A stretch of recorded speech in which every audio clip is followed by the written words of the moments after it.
Welcome back. I'm Gila Ross, author of Living Beautifully and host of the Power Up podcast, where we share short, relatable ideas to impact and upgrade your everyday life. Welcome, everyone. The first question I want to ask is, what's something that you've worked really hard for and what motivated you to do it? Think of something that you've worked really hard for and think about what motivated you to work hard for it. When I bought my house, that was hard work to get to that goal. And I was motivated because I wanted to have a house, a home, a house that I could build a home in and build some stability. Thank you. Thank you for sharing. So I worked really hard at being an advocate for my son. I did it because he wasn't able to really speak for himself. So I don't know, he couldn't do right by himself, so I had to help him. Question number 2. Does our motivation matter? Does the type of motivation that we have, does it matter? Like, are there some motivations that that's a healthy motivation, and some motivations that are I don't know, not such a healthy motivation? Well, yeah. Okay, there's all different types of motivations. And I guess the first question that I wanted to sort of answer is, does it matter? Right? If I can take Jenny's example, is that okay? She's motivated to help her son. Does it matter whether she's motivated to help her son because she feels bad for him, or whether because she's worried that what the neighbors are going to say or the teachers are going to say? Yes. Yeah, I think so. Yeah. Because I think her son would figure it out No, I'm saying if your motivation was just to prevent people from talking about him in a negative way, he'll pick up on that you're coming from a fear position as opposed to coming from a strength position. It's interesting because what I'm kind of picking up from the room is that motivation can kind of leak, right? Like if you're motivated for things that aren't such good reasons, then it can kind of leak into what you're doing or whatever. So this is what we're going to do today is I'm going to pass up these papers. Thankfully, there are way more people than I had anticipated. So I'm going to ask you to please share. Yeah, and you don't need one to follow along. So we're going to learn from Rabbi Elazar HaKappar. Just by show of hands, does everyone here know what Pirkei Avot is? No. So what is Pirkei Avot? Pirkei Avot is a part of the Mishnah, which is the oral Torah, and it's the part of the oral Torah that is dedicated to Jewish ethics and values. And it's all written from different rabbis. And when it says that this person used to say, it means that was kind of their life mantra. Right, so we're going to learn from this particular rabbi who used to say something. So if I can have a volunteer to just read that first line. Rabbi Elazar HaKappar used to say, jealousy, lust, and honor drive a person from the world. Thank you. So jealousy, lust, which is desire, temptation, and honor, the drive for honor, are three different driving forces in our life, right? 3 different motivations, which Rabbi Elazar HaKappar says that these are such terrible motivations that his language, which we're going to explore what he means by that, is that it drives a person from the world. So what we're going to do is we're first going to look at each of them, sort of try and understand what drives it, what's the antidote to it, and then sort of see what it means when he says that it drives us out of the world. Okay, so jealousy. What drives jealousy? By the way, what is jealousy? Let's just define it so we all know what we're talking about. Desire for something that somebody else has. Yes, beautiful. So there is one of the 10 commandments actually is thou shalt not be jealous. And what it means in Jewish law and for the purposes of this is that if I see, let me pick on Sarah's water bottle, right? My goodness, I want, and then I go down the rabbit hole of how am I going to get it? Right? That is jealousy. You see something that someone else has and you want it. What drives us to feel jealous? Sometimes it's appearance, something about jealousy that stands out is the whole keeping up with the Joneses, feeling like you have to live your life a certain way to be these, the Joneses, the neighbors or friends or family members that have the thing that you want to have. It's like that acceptance from others almost, yeah. Like in the feeling that you're lacking or you're missing something. Very interesting. Very interesting. It's very easy for them to make friends or whatever it is. These are all types of jealousies that you feel like it's something in yourself that's wrong with you or that's lacking because you see other people. It's similar to what Jenny said, right? It's that lack of acceptance of ourselves, right? That what's wrong with me. I was just thinking jealousy is kind of rooted in a desire for self-improvement of various facets. A beautiful point that you say, because actually the Talmud talks about this and says there's one form of jealousy which is allowed. Anyone knows what it is? Spiritual. It's jealousy of someone else's achievements, right? It's the phrase the Talmud uses is kinas sofrim, right? The jealousy of someone's Torah study or someone's spirituality, or right? And if someone looks at someone else and is like, oh my goodness, that person knows so much Torah, or that person does so many good things, or that person, is so spiritual, whatever, or has so much patience, that's a jealousy that we're allowed to have, and that's a jealousy that hopefully inspires us to do better. I think it can be an inferiority complex that we have. Yeah, That's not what we're thinking of ourselves, how we think of ourselves. and I think you made a very good point that it's a continuum, right? It's not like you're either jealous or you're not, right? It can be that fleeting thought of like, oh my goodness, that person seems to have it so easy. Why is it so difficult for me, right? Well, that person that's a beautiful car that person has. I want a car like that, right? To somewhere where a situation where you actually are obsessed with what the other person has and wanting that thing that the other person has. So it's absolutely is a continuum. And what's interesting is that the Torah talks about a case of jealousy in the Torah, which ended very, very badly. What was this case? Is that Moshe was appointed by God as the leader of the Jewish people, and and Hashem God told him, appoint your brother to be the Kohen Gadol, and he had a cousin called Korach, and Korach was jealous because he felt like, is it that Moses and Aaron are getting all the leadership positions? I should get them too, right? Religious though was. Yes. Was. Yes, he was religious. He was a fine, upstanding person, right? Before this all happened. And what did he do? Is he gathered together a cohort of, I think like 250 people, and he gathered them together and he said, what's going on here is that Moshe is taking all the leadership positions for himself and his family. And he said, if you come with me, we're going to fight Moshe, and I will make sure that the leadership positions are distributed fairly. What was so damaging about what he was doing? If you think about it, if you put yourself into that time period, that mindset, what's so damaging? Again, if you think about it, Moshe was the leader that brought the Torah to us, right? If he's questioning if you're supposed to be the leader, he's really questioning the validity of the Torah. So what happens is that Moshe and Korach, Hashem tells Moshe to tell Korach that let's have a fight, basically.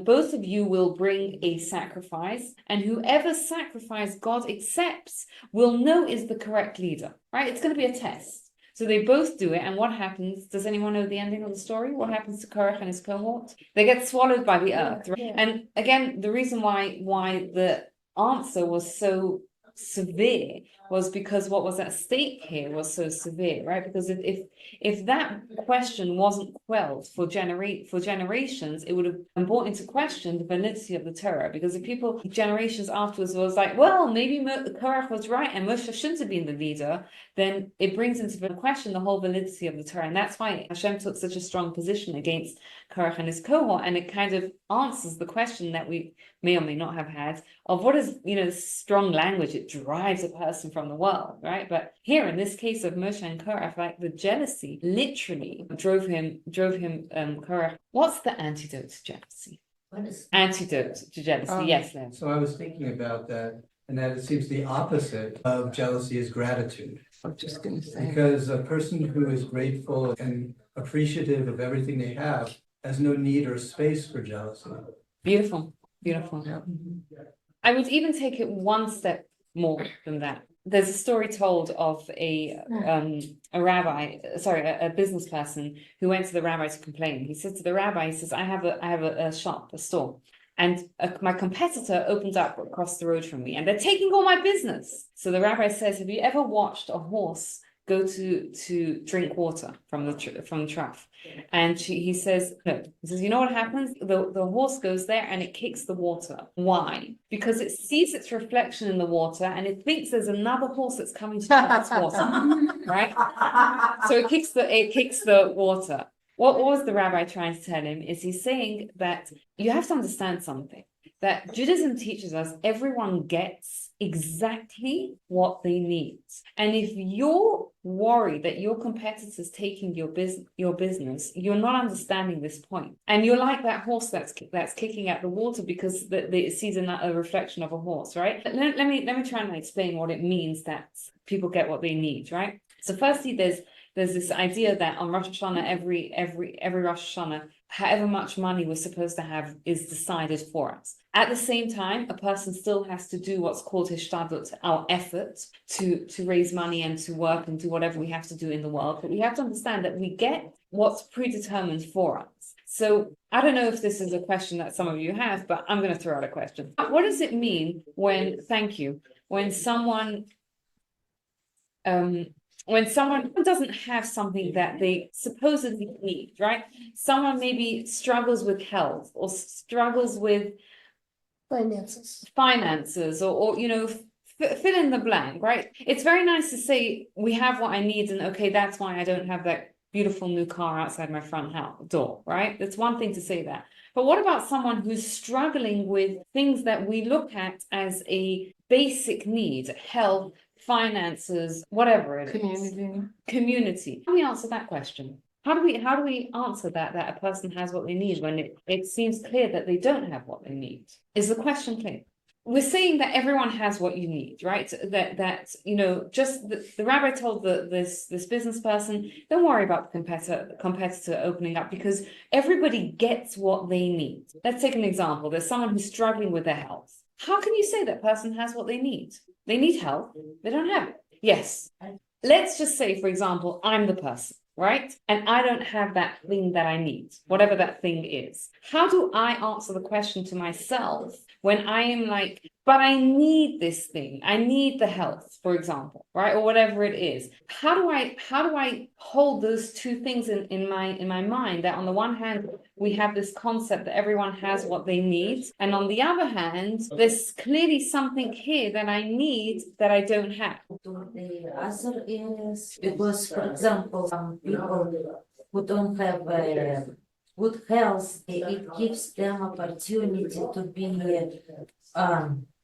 good or to go through all the potential in something else. The people who are not who cannot listen start to draw or just to look at. Yes, yeah, I love what you're saying. And I want to say something also is that the way we understand this is we have to understand what it means when we say this person has what they need.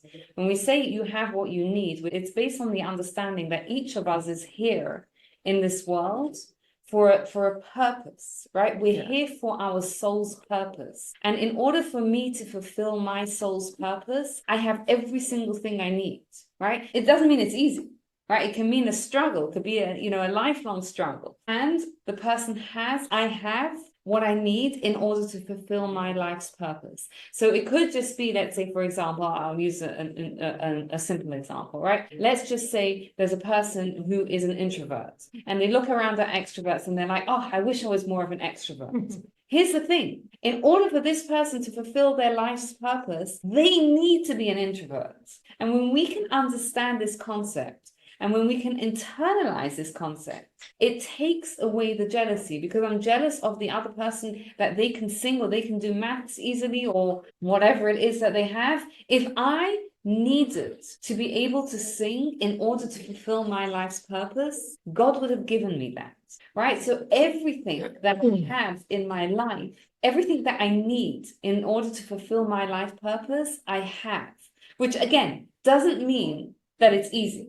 It doesn't mean that it's not necessarily painful, right? The things that we can struggle with, that could be part of a person's life journey. Yet there's a certain peace and serenity and acceptance that a person can have. And I think this can really help us be grateful, is when we sort of internalize this idea. The more we can sort of internalize the idea that everything I need in order to fulfill my life's purpose, I have. Yes, Renee. Well, it feels what you're saying is very conceptual. You know, I understand what you're saying, and I've thought about it before. But just to illustrate my questioning about it being conceptual, is I'm gonna just paint something really large. So let's say there's me with my life purpose, and then I see a great rabbi and a great teacher, and he's really smart, and he helps all these people, and I'm looking at him like, so does this mean that his life purpose is more important than mine? No.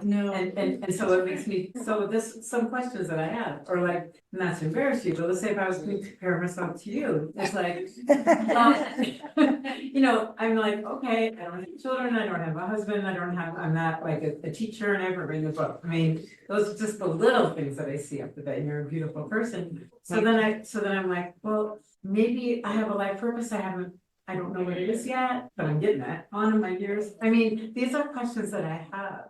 So it's a really good question. It's definitely a question I struggle with, right?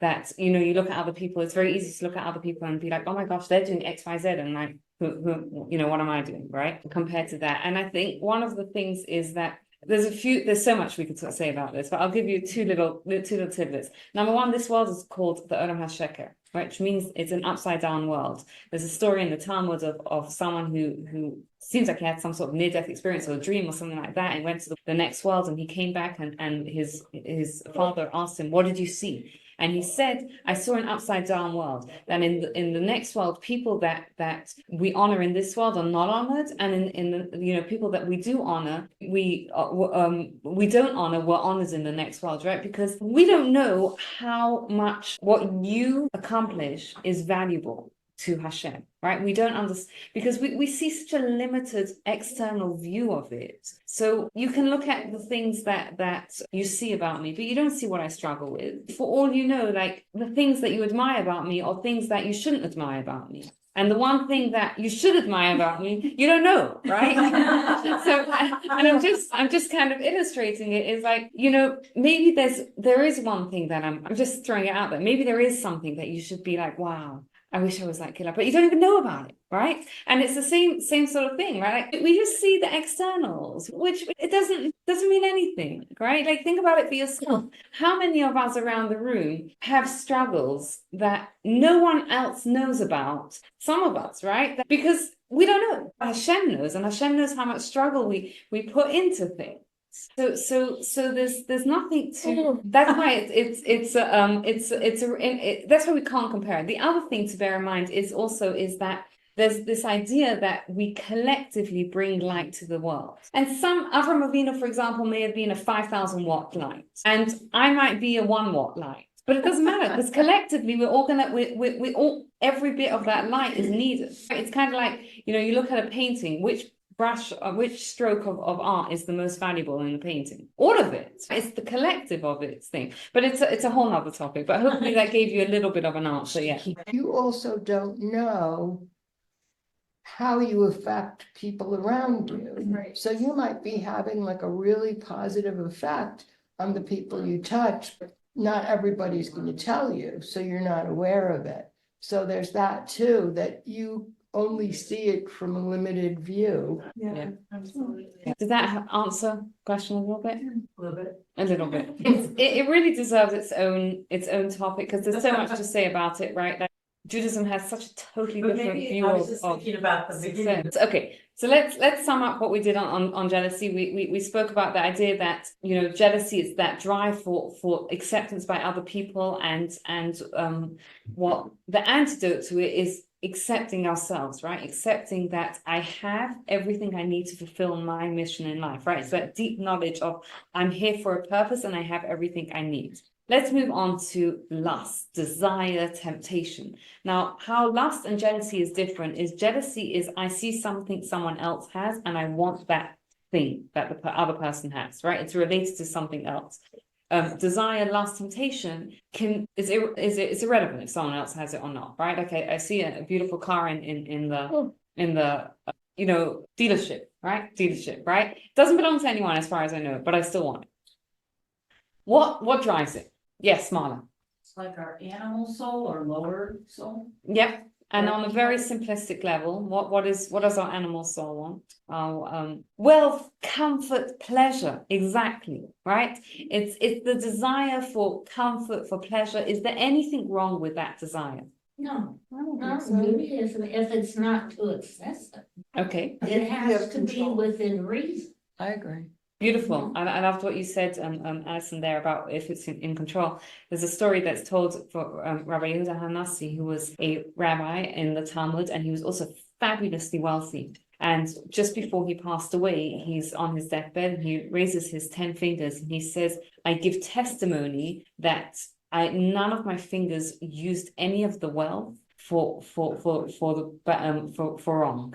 Right? Now, I think that's a very sublime level. Right? It's a very, very divine level. But the concept here is that there's nothing wrong, and nothing inherently wrong with wealth and comfort.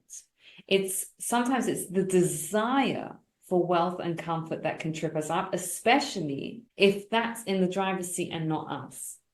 Right? So it's about how we use it, right? Like we have to be the ones who are in the driver's seat for it. What about the desire for honor, respect? What drives it? I mean, I just gave you the answer. What drives it? Well, sometimes it's low self-esteem. You want others to think highly of you because you don't think highly of yourself. I think it's power. Or fragile ego. Fragile egos and low self-esteem. I mean, very, very similar. Again, we all have a desire to be respected, right? We all want to be respected. And what's the antidote for this? Right? Because has anyone here been in a situation where you're with someone who has that strong desire for respect? Is it nice? No. Does it trip you up? Big time, right? The antidote for it is self-respect, because oftentimes where it's coming from is that a person doesn't have that self-respect. This is very distracting. Yeah.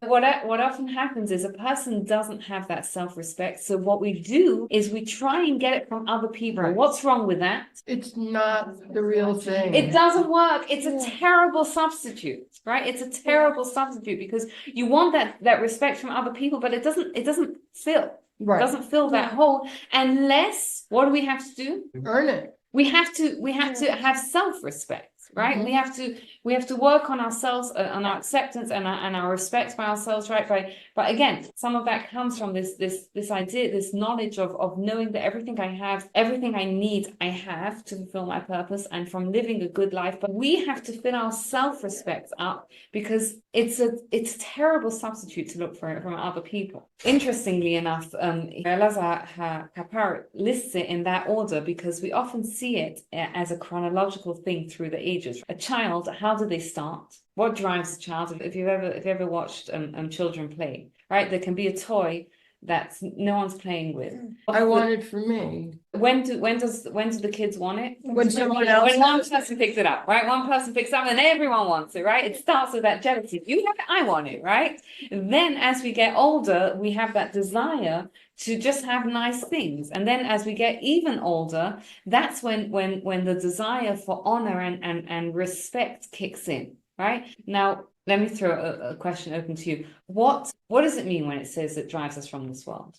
Does anyone think it's an exaggeration? What does it mean? What does he mean when he says it drives a person from the world, these three desires? They're not functioning as they should be, happy, have some happiness with themselves, and they don't relate to other people very well. Interesting. Were you going to say something? Oh, emotionally, it drives a person from the world, right? Because you can't be present when you're just jealous and lustful and desire. Spiritually, it also drives a person from the world because the root of so many sins and so many things that we do wrong is these desires. So how do we channel these desires for the good? Because as we kind of tried to discuss is that they're all coming from a desire that we have, right? We have that desire to be accepted by others. We have that desire to have nice things. We have that desire for respect. How do we channel it for the good? The antidote is working on yourself to become a better person. Beautiful. Thank you. Can you say that again? So. Working on yourself to become a better person. Beautiful. I think particularly in the areas of self-acceptance and self-respect, right? The more we can kind of accept ourselves for who we are, with this idea that, you know, we have everything that we need in order to fulfill our purpose, and the self-respect that we deserve because we are, you know, created in God's image and valuable and worthy as we are. Thank you very much, everyone. Thank If you. anyone has any questions, you're more than welcome to stay afterwards and comment or ask. Thank you. Thank you so much for taking the time to listen. I'd love to hear your feedback, and if you enjoyed this episode, you'll love my book, Living Beautifully: How to Bring Meaning, Joy, and Love into Your Life, based on the timeless wisdom of Pirkei Avot. And please take a moment to rate, review, and subscribe to the podcast so you don't miss out. Have a wonderful day.